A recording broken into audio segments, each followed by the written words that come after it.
Dear students, I, Mr. Vishal Shah, Assistant Professor, Krishna Institute of Pharmacy, Karad, welcome you all to this another session on UV visible spectroscopy.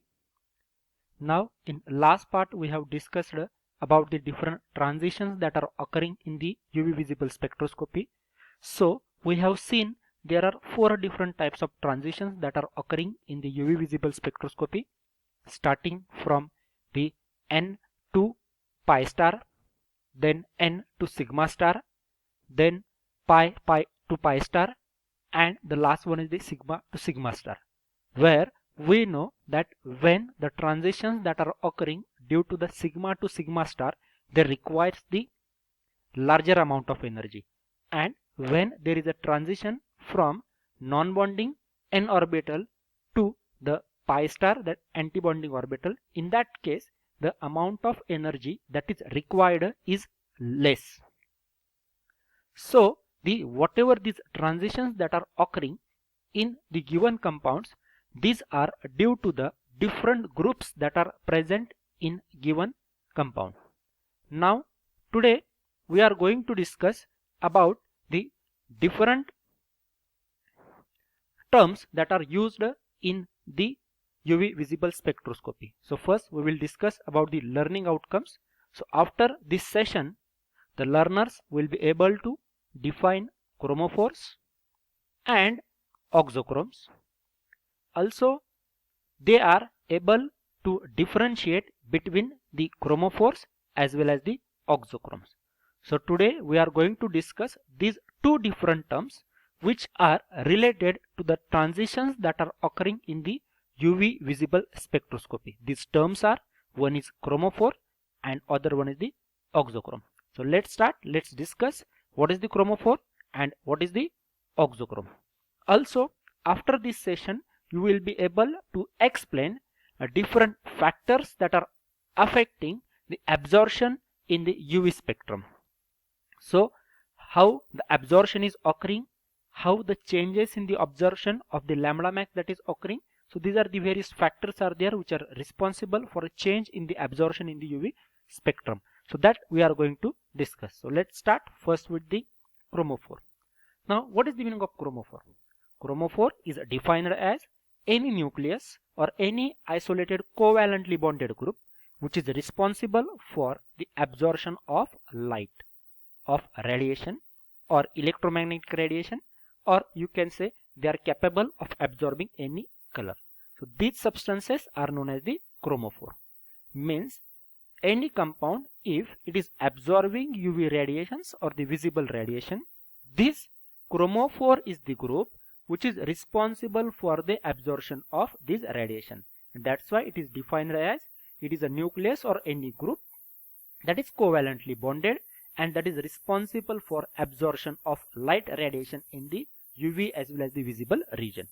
Now we know the ultraviolet region is having the wavelength of 200 to 400 nanometer, while the visible region is having the wavelength of the 400 to 800 nanometer. Further, any group which exhibits absorption of electromagnetic radiations in the visible as well as the ultraviolet region, they are known as the chromophore. For example, we will discuss one most prominent example of chromophore is carbon double bond carbon, that is the alkenes. So when the alkenes, then carbon double bond O, that is the carbonyl functional group, nitro group, these are the various functional groups which are responsible for absorption of the UV radiations as well as the visible radiations.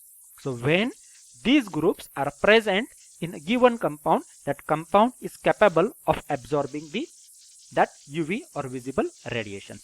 For some examples, some common important examples which are acting as a chromophores are carbonyl compounds like aldehydes, ketones, carboxylic acids, further carboxylic acids, esters, nitriles. So these are the some commonly used chromophores are there, which when they are present in the given compound, that compound becomes capable of absorbing this UV as well as the visible radiations.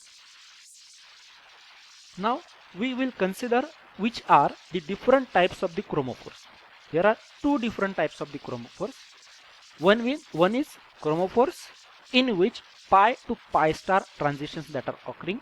For example, carbon-carbon double bond, that is the alkenes, then carbon-carbon triple bond, that is the alkynes. Now we know what is the pi to pi star transition. Those compounds which are having double or triple bond, in which there is a presence of the pi electrons are there. So when these compounds or these groups absorb the certain amount of energy, whatever the pi electrons that are present in the ground state, they will go to the excited state, which is known as the pi star antibonding excited state. So such a types of the electrons are considered as a pi electrons, and the groups which are considered as a chromophores with pi to pi star transitions. Further, second type of the chromophore we can consider N to pi star transition. Means those compounds in which there is a presence of the N electrons. N electrons, as you know, these are nothing but the non-bonding electrons. When these non-bonding electrons are present, when such a types of the compounds absorb the energy from, say, example, UV or visible radiations, due to which from ground state they will go towards the excited state. So whatever the N electrons are there, they will go towards the pi star antibonding orbital. Example of such types of the chromophore includes carboxylic acids and azo group. Means these types of the functional groups or different compounds are having the heteroatom which is having the lone pair of electron, because lone pair of electron is nothing but the N electron or non-bonding electron. All such compounds are considered as the chromophores with N to pi star transitions, because whatever these groups are there, depending upon that, these groups absorption of UV radiation may be different. For example, we know if we compare the energy that is required for this N to pi star transition as well as the pi to pi star transition, N to pi star transition requires less amount of energy. So those compounds which are having these particular groups, they are showing absorption band at the longer wavelength, because we know energy is inversely proportional to the wavelength. So as this N to pi star transition requires less amount of energy, the band appears at the longer wavelength. So this is the importance about the chromophores with pi to pi star transition as well as the N to pi star transition. So this is about the chromophore. Once again I will repeat the definition. So chromophores, these are the groups, compounds that are covalently bonded and which are responsible for absorption of electromagnetic radiations in the UV as well as the visible region. Now we will discuss the next term that is commonly used in the UV visible spectroscopy, that is the auxochrome. Now auxochromes are quite different from the chromophore. They are defined as, these are the coordinatively saturated or unsaturated groups. Remember, they are either may be saturated groups or the unsaturated groups. When they are present, actually they does not show any absorption of specific color as well as the absorption of radiations. But when they put along with the chromophores, they enhances the absorption properties of chromophore. Means alone auxochrome does not absorb any UV or visible radiations, but if they are placed along with the auxochrome, they increases the absorption properties of chromophore. All such compounds are considered as a auxochrome. So which are the different examples of the auxochromes? Now it increases the absorption wavelength towards the longer wavelength. How, that we will discuss afterwards. First we will see certain examples like hydroxyl group, NH2 group, then alkoxy group, that is the OR, then NHR, that is the amine functional groups, then SH group. So all these groups are considered as the auxochrome. So remember, when these groups are alone present, they are not capable of absorbing any UV visible radiations. But if they are placed along with the chromophore, they increases the absorption properties of that chromophore. Also when oxochromes are added to chromophore, they increases the absorption wavelength toward the longer wavelength. Now why this is happening? Because we know if hydroxyl group is placed, what happens? Whatever this oxygen atom that is present, this oxygen atom is having the lone pair of electrons. So these lone pair of electrons are nothing but the n electrons.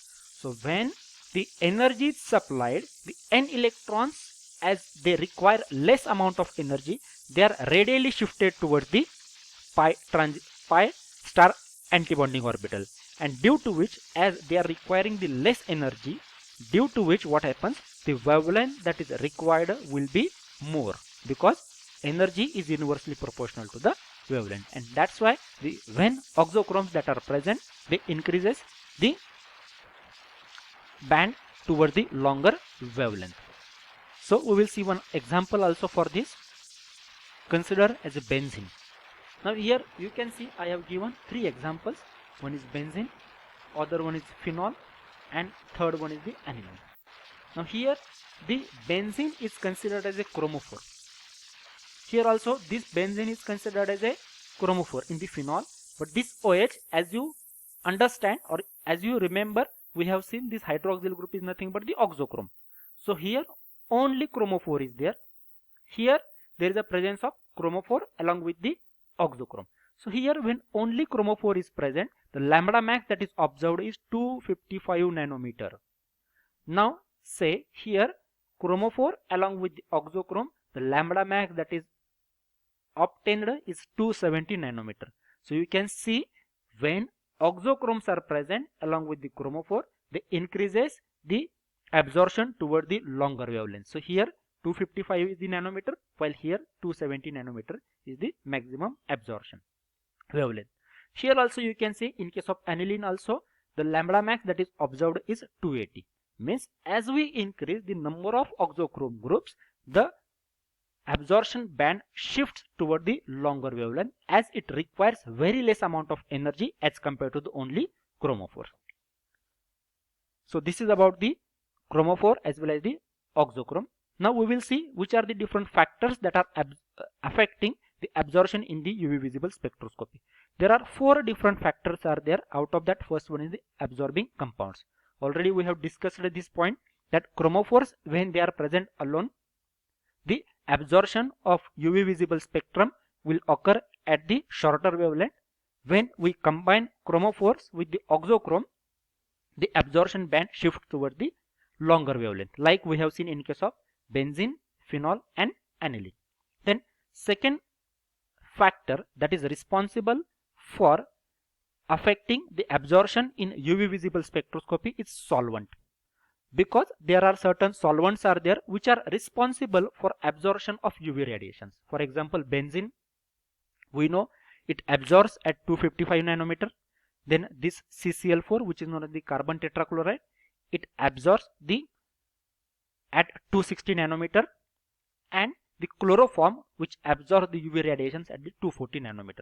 If these solvents are utilized, then these solvents will increases the UV absorption radiation.